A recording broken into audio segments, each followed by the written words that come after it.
Hi, hello. Welcome to the episode of Isaiah's Newsstand. It's your host, Isaiah Edwards. The date is October the 26th, 2023.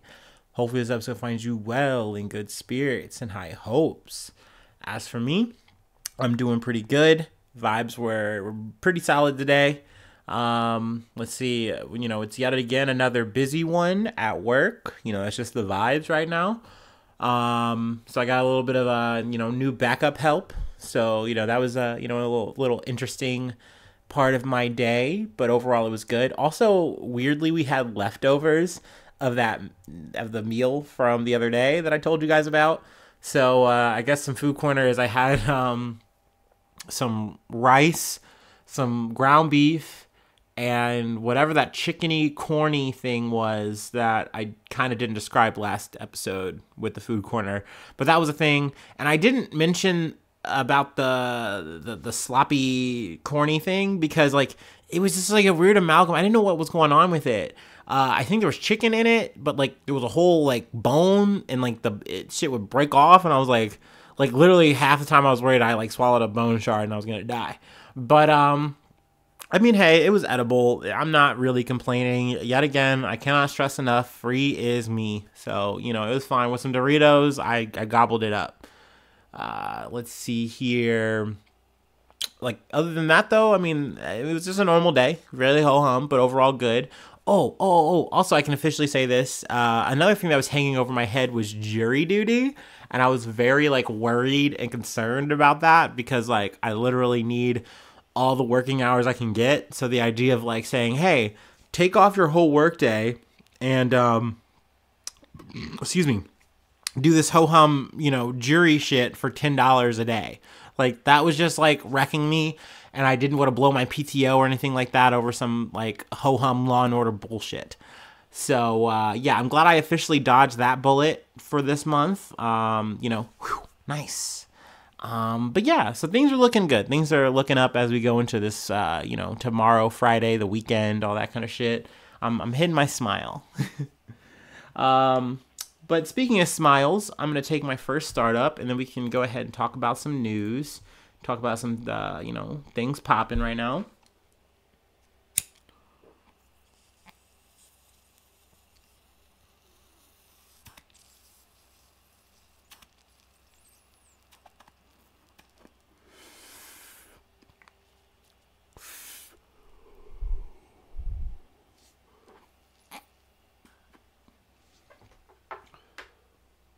Okay.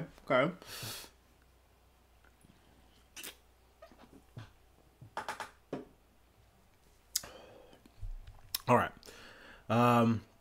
Let's start off with CNN. Arrest warrant issued for suspect after 18 killed in shooting rampage in Maine as manhunt continues. An extensive manhunt is underway for a suspect in a mass shooting at a bowling alley and a restaurant in Lewiston, Maine on Wednesday. That left 18 people dead and 13 injured, Governor Janet Mills said Thursday. An arrest warrant has been issued for Robert Card, accusing him of murder. Let's see. He should be considered armed and dangerous. Card of Bowdoin, I think it's Bowdoin, is a certified firearms instructor and a member of the U.S. Army Reserves. Law enforcement officials in Maine told CNN. He had recently threatened to carry out a shooting at a National Guard facility in Saco, Maine, and reported mental health issues, including hearing voices. Let's see here. I mean, it said that this mental break that he's had is something that isn't something he's known for. This was a very acute issue for him, and he's just not known for this kind of thing, at least according to his family. I know his family has tried to reach out to him. There's been no word in terms of how effective that was. Also, yes, he is still at large. I think they found his automobile, and it's also potential that he might have taken a boat. No one knows. Currently right now, in the area of Lewiston, people are saying hey, you should shelter in place, no school, no work, just like, stay in your homes, be careful. Heard stories of like mothers and with their kids and stuff, just like, hey, yeah, we closed all the blinds, all the windows, we're keeping everything dark, we're looking out at the woods, we're scared, and that's understandable. I mean, normally these things happen so fast and they're over. So whenever that these things happen the way that they do and the person is not apprehended, there's like a pandemonium, there's a strong sense of fear, and that makes a lot of sense. I mean, there's literally a dude with an assault style rifle, just aiming to use it right now. So it's obviously very unsettling. I'm sure nerves are very high. Let's see here. I know that the two places were Just in Time Recreation, and then also Schminnige's Bar and Grill. So yeah, I mean, let's see here. Yeah, of the 18 victims of Lewiston, 7 were found dead at the bowling alley, and 8 were found dead at the Bar and Grill. So yeah, he is still at large. Obviously there's, more details here, but I know that we're probably going to be, covering this again in the future when I give you guys an update. So, probably save more of that coverage for later, I think. Let's see here. We're going to talk about some weather. Bad weather, I should say. From the Associated Press, Hurricane Otis survivors search for friends and necessities in devastated Acapulco. Survivors of a Category 5 storm that killed at least 27 people and devastated Mexico's resort city of Acapulco spent Thursday searching for acquaintances and necessities and hoping that aid would come quickly in the wake of Hurricane Otis. The Pacific storm had strengthened with shocking swiftness before slamming into the coast early Wednesday, and the Mexican government deployed around 10,000 troops to deal with the aftermath. But equipment to move tons of mud and fallen trees from the streets was slowly arriving. Resentment grew Thursday in impoverished neighborhoods as residents worried that the government attention would go to repairing infrastructure for the city's economic engine of tourism rather than helping the neediest. Which I think is a big concern in any of these kind of situations, especially when we're talking about something like in Acapulco. I know just a good reference from what we've talked about recently in the news with Hawaii. Like literally there was a whole ass fucking fire, hurricane winds, like apocalypse style fucking shit. And like no sooner than the dust was settled that were people trying to like come through and like buy people's whole ass fucking homes and their land so that they could potentially like, build a fucking hotel resort or some fucking shit. You know what I mean? Just essentially just getting over on, the population that literally has been devastated. And, sadly you see this here where it's like, yeah, like, the big concern, the fear is that the government's going to be more worried about their tourist attractions and their tourist infrastructure than the people who live here. The people, who, one, are just tax-paying people, period, but two, like, they're the people who need your help the most. Like, at the end of the day, tourists are just visiting.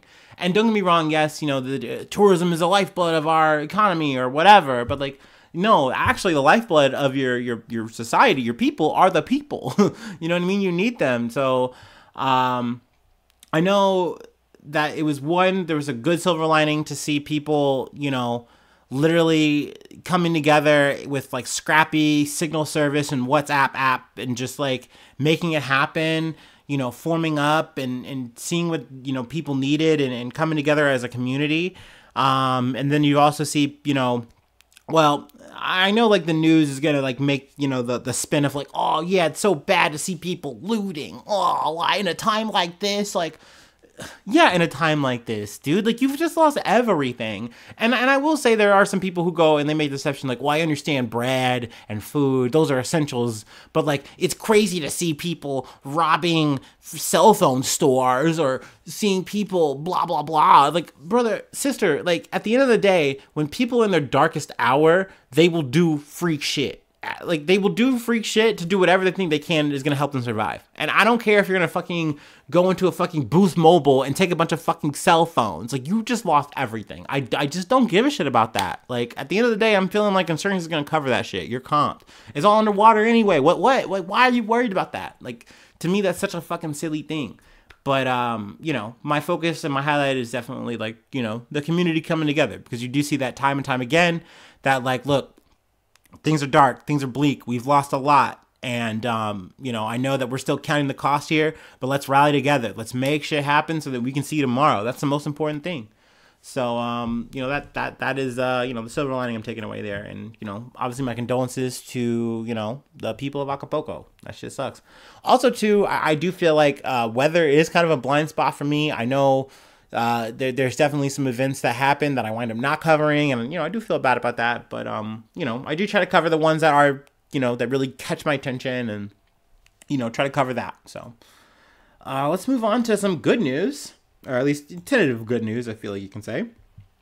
From the Associated Press, auto workers reach a deal with Ford, a breakthrough towards ending strikes against Detroit automakers. So we love to see it. The UAW's making moves.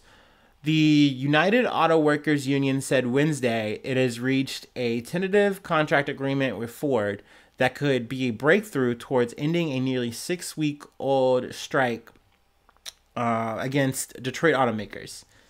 The 4-year deal, which still has yet to be approved by 57,000 union members at the company, could bring a close to the union's series of strikes at targeted factories run by Ford, General Motors, and Jeep maker Stellantis. Now, I do want to add here that, like, this is only 1/3 of that conversation here with Ford potentially saying, like, hey, you know, we're good. We like what we're seeing here. You know, that still leaves out General Motors and Stellantis. And I know that, like, you know, that's a shifting, you know, conversation. So, still good news, but we're not done. The work's not done. But let's see here. We told Ford to pony up, and they did. President Shawn Fain said in a video address to members, "We won things no one thought possible." He added that Ford put 50% more money on the table than it did before the strike started on September 15th. UAW Vice President Chuck Browning, the chief negotiator with Ford, said workers will get a 25% wage increase plus cost of living raises that will put the pay increase over 30% to above $40 per hour for top-scale assembly plant workers by the end of the contract. Previously, Stellantis and General Motors had all offered 23% pay increases. When the talks started, Ford offered 9%. So, I mean, you're seeing this. So it's like, look, by the time we are settled and done up with Ford, we actually have made a huge fucking gain. Now, true, you know, counter to this is like, yes, Shawn definitely was saying, hey, we should be getting what the fucking CEOs were getting, which I think was like a 40% or something like that. But that is the spirit of compromise. You do have to talk hard to these motherfuckers and let them know what the fuck is up. And yes, at the end of the day, you also have to negotiate. Both things have to happen. Otherwise, these big companies are going to fucking roll you. They're going to fucking say whatever the fuck they want in the media, and people are going to eat it up with a spoon because they're like, oh, well, this person's like a smart, well-to-do, put-together person. Surely they know what they're doing. Surely they are true leaders and they wouldn't fuck over anyone. No, of course they fucking would. They only care about the fucking almighty dollar at the end of the day. And I appreciate the UAW fucking sitting up and fucking fighting for people's rights and saying, hey, you are worth at least this much. We need to fight for this, okay? Let's fucking get it. And here, it looks like they are getting it here.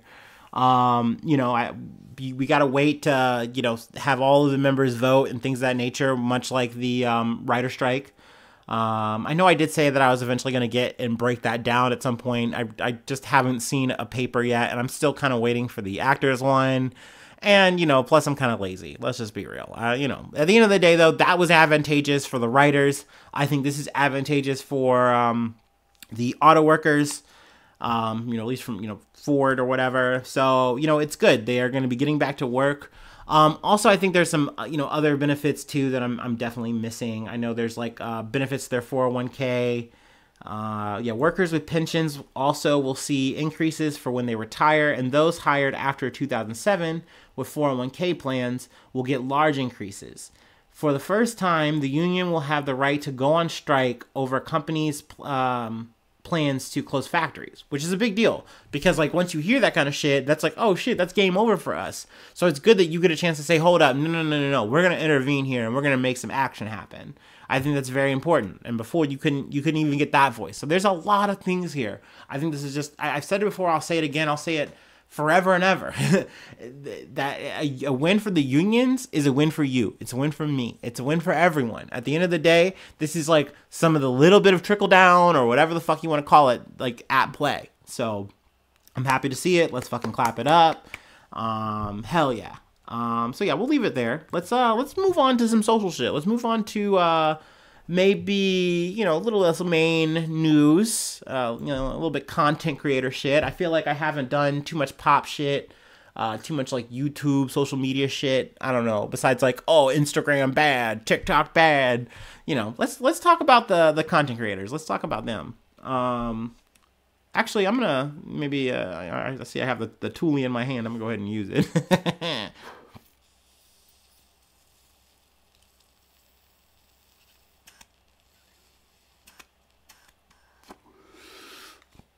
Ooh, having some technical difficulties.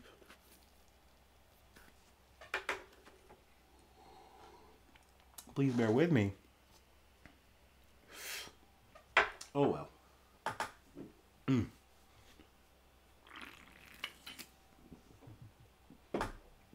Okay. Sorry about that. Sorry for the interruption. Our next article comes from Polygon. YouTube demonetizes popular content creator SSSniperwolf. I don't know how you pronounce that, but whatever. That's how we're gonna say it. After doxing accusations, the YouTuber had been feuding with Jax Films over reaction content, which we're gonna get into.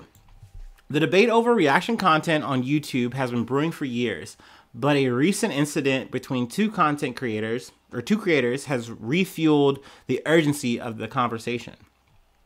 The debate centers on SSSniperwolf Shalesh, a YouTuber with over 34 million subscribers, and Jax Films Douglas, a YouTuber with 4.9 million subscribers. The two have been feuding online over the past year, but it came to a head this weekend as Douglas said that Shalesh showed up to his home and filmed the outside of his residence on Saturday. Shalesh shared a video of the incident on an Instagram story saying, "Let's talk like adults," according to a report from NBC News. Let's see. YouTube said that Shalesh's account would be temporarily demonetized.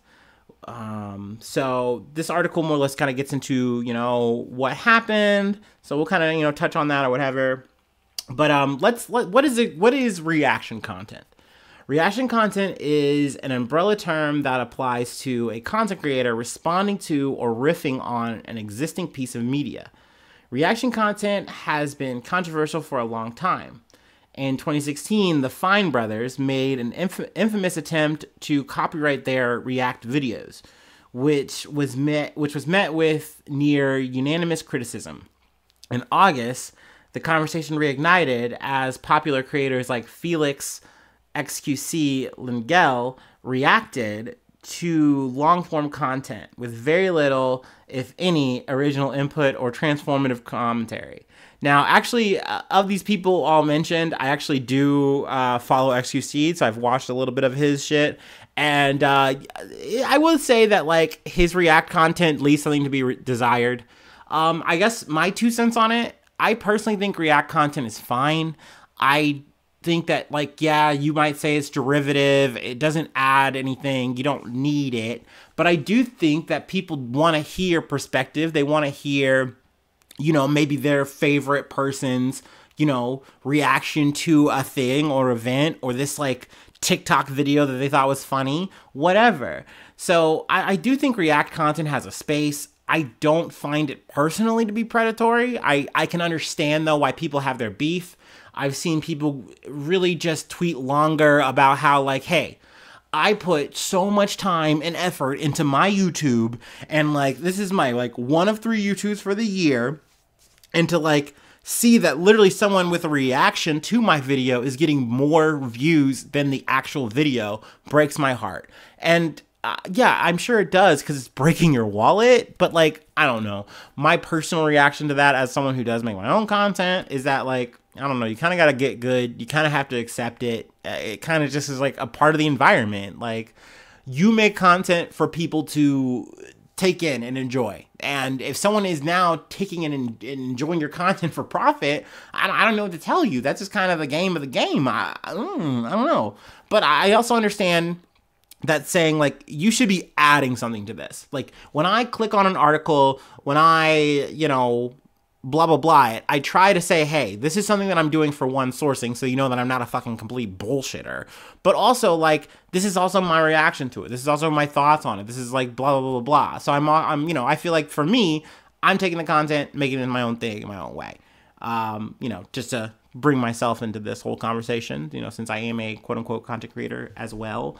But maybe that affects my bias. You know what I mean? Maybe that is why I feel away. And I do understand though why people get upset about it, because like, what's the point of all of us watching this video? I could just, and this is another thing where I take the tangent, because there are times where I'm watching someone react to a thing like on Twitch or whatever, and they're taking too damn long. They're pausing. They're talking way too much. And you know what? This content is actually good. So you know what I do? I actually go to the content and I just watch it. That has happened to me multiple times where I literally go and just watch the content myself alone. And I go, oh, okay, this was a really cool video. And then I actually like subscribe to the person. So like in that regard, React content is a good thing. And it actually has a benefit, and it actually benefits the actual person, because now you're getting actual clicks and you're getting subscriptions because someone said, oh my God, I feel a way about this. But yeah, Jack's Films is very anti-React content, you know, especially if you're not really adding anything to this. Douglas has made content on YouTube since 2006, primarily focusing on comedy videos. In the past, he has called out reaction content that he says fails to meet the bar of fair use, which is essentially what I'm describing, is like saying, hey, I'm taking your content, I'm making a spin on it, I'm kind of making it my own. Now you know what I mean? And not to mention, like, what I'm doing is not actually taking away from your money. That's my, you know, quick synopsis of what fair use is. Anyway, and has even made parody videos reacting to reaction content. Okay, and you gotta get into, I gotta add my bias here. I personally am just maybe not the biggest Jack's Films fan. Maybe just because, like, you know, his points I kind of maybe just disagree with a little bit. But, and also I just don't find him that funny. Like, I don't go, oh, this clip has got me laughing on the floor, buddy. You really, slapping my knee. I just have never seen his shit and gone, yeah, cool. Like, it's just him making a point more times than not. And like, that might be funny. I don't know, whatever. But within the last year, he set his sights on Celeste's content, citing a lack of credit or links to original creators and their work, which is relevant. I do think you need to cite your fucking sources. That's just academic. Like, at the end of the day, even if you're on YouTube, even, you know, you're just doing this because you're hot or you're cool, whatever, like, you should still do the protocols. I think that is right. And a lack of transformative commentary. So, yeah, that's relevant. I get that. Celeste has been a content creator for roughly a decade, including making YouTube and TikTok videos. Her recent work is largely reaction content, which she posts to both platforms. She has been aware of Douglas's commentary, even making jokes about the YouTuber in her own reaction content.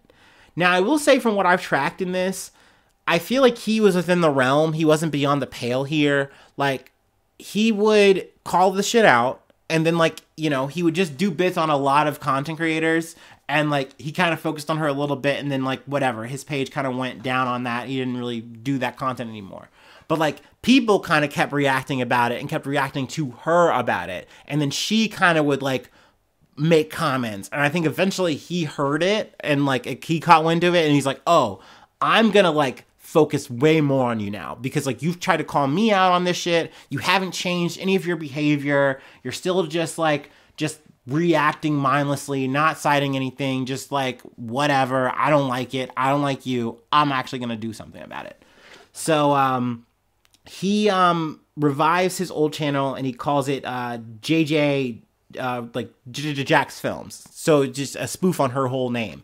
and like he just focuses on her, like starts grading her content, like her reaction to this and to that. Like he makes a bingo board, and like his like, what is it, subscribers, chatters, whatever, they like play along, and like it just ratchets up.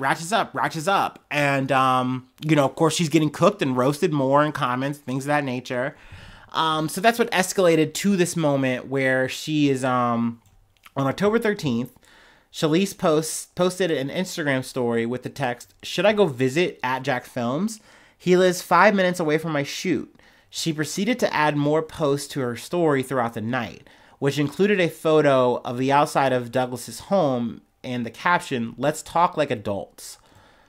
Douglas was live streaming on Twitch when Celeste posted these images to her Instagram story, and he disconnected and posted the following tweet on October 13th.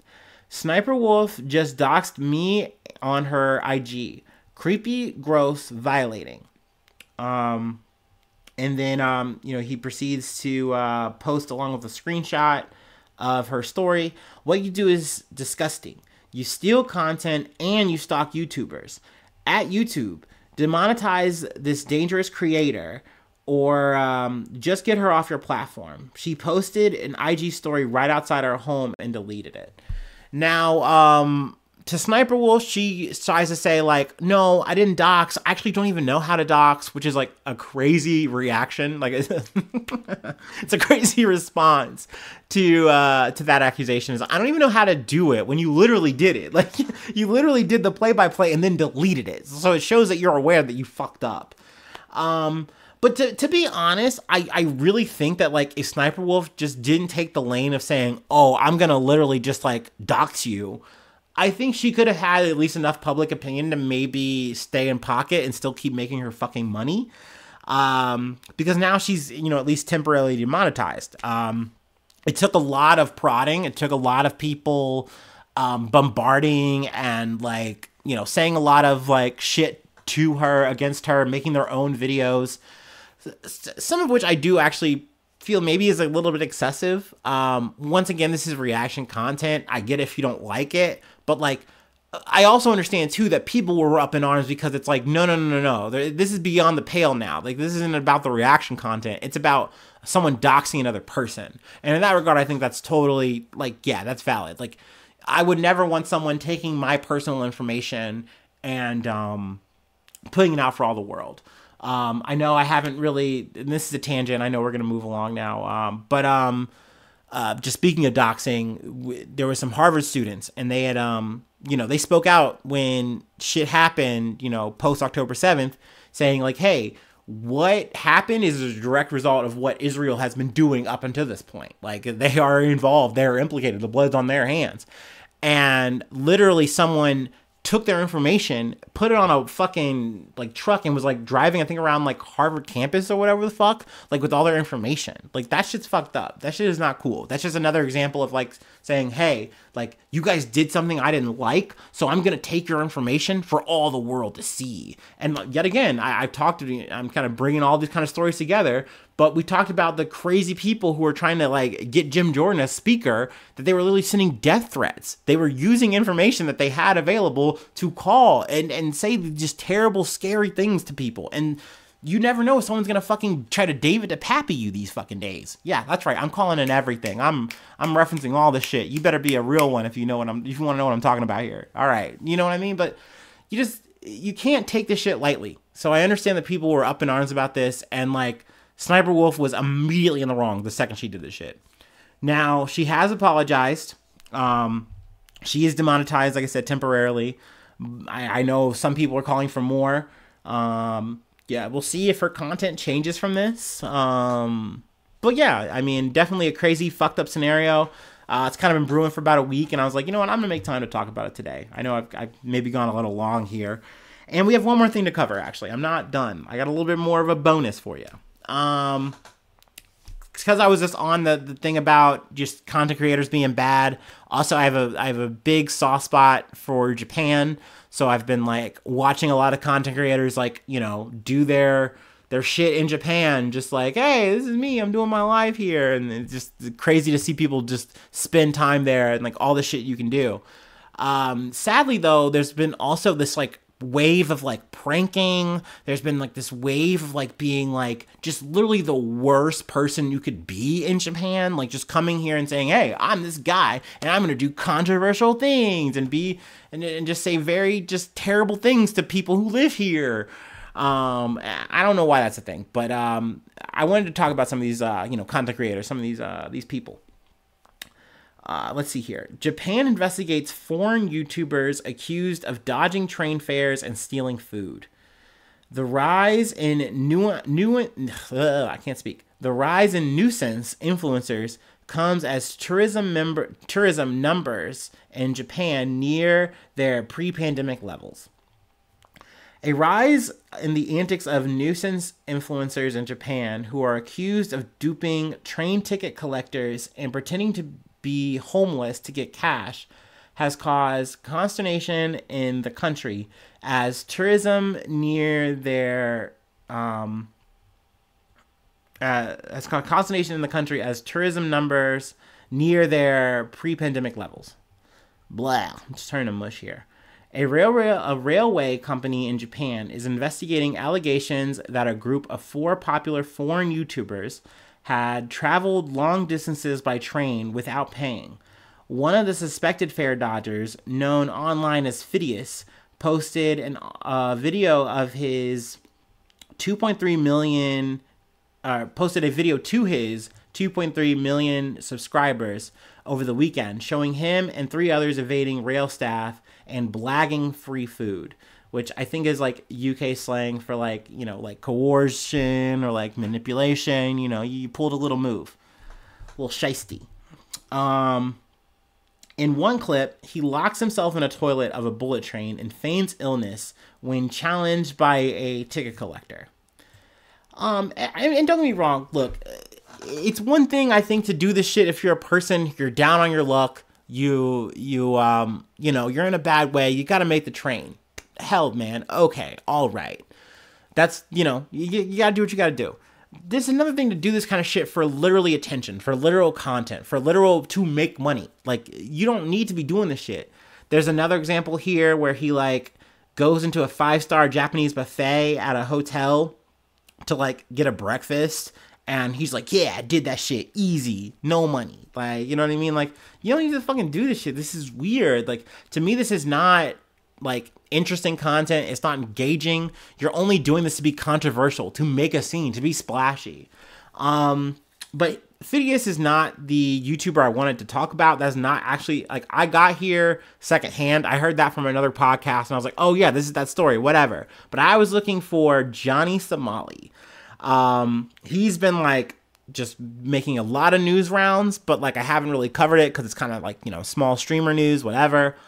But let's see, Phidias, who is his last name is Peniato, whatever.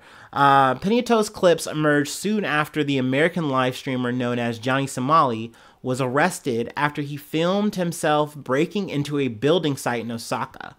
The 23-year-old, whose real name is Ismail Ramzi Khalid,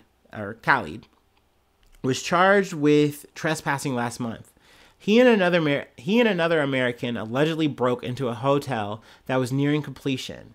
Video taken and posted by Khalid shows him repeatedly shouting Fukushima to construction workers who had asked him to leave. He's just being belligerent. He's just being mean, rude. There's another video of him like walking around like with the song Atomic Bomb playing in the background very loudly. Him just getting into like crazy cringe conversations. People walking up to him beating his fucking ass. Essentially it's gotten to the point now where he's like kind of in like a holding loop with police. Since like this whole construction site thing. And I don't think he's like actually in jail for any like set amount of time, but they kind of keep him in holding for a really long time. They let him out and then like they get him for another thing, like pretty much immediately. So, I'm kind of curious to see how that's going to go, but not curious enough to tune into his next stream or anything like that. Like I said, I think this shit is really distracting. I personally love seeing live streamers go and like spend a week or a few days even just like seeing Japan, doing really cool shit. It's nice to see my friends even get to go to Japan and like just live their fucking kawaii best. I don't know, it's fucking wild as hell. I love that. But seeing other streamers and, you know, people do this. Also, another thing they mentioned too is a thing that's called sushi terrorism, where like some people have been going, and this is also locals in this situation, but they've been like doing things like going into sushi restaurants and like licking the bottles or the plates or the sushi, like picking it up and putting it back, like just gross shit, and doing it for video. And it's like, this is gross. You're gross. Like, and then they get caught, and maybe they get, you know, some kind of sentence, some kind of fine, but like, at the end of the day, they're doing it for the attention, and they get that. And then like it just kind of keeps stacking, because then people kind of want to repeat that energy. So, you know, that's gross. That's cringe. Don't do that. I've definitely gone longer than I planned on, and that's my bad. But hopefully you've enjoyed this. Let's see. I do have to shill a little bit. Patreon.com/IsaiahNews. If you'd like to help out and support the effort, you do become a newsie. And I shout you out at the top of the month, and I plug a project you're doing if you'd like. And then let's see here, IsaiahNews1@gmail.com if you want to send any feedback. And then let's see, I'm on all the socials. I am on YouTube. Hopefully you're subscribed. Hit that thumbs up. And hopefully you hit all the stars. You know, good reviews, good comments, please. Please don't make me pull a sniper wolf and like turn off the comments someday. That'd be gross. I don't want to have to be that guy or gal, whatever. But yeah, that is it. That is the episode. Hopefully I see you soon for some more good news. I love ya. Bye-bye. Mwah.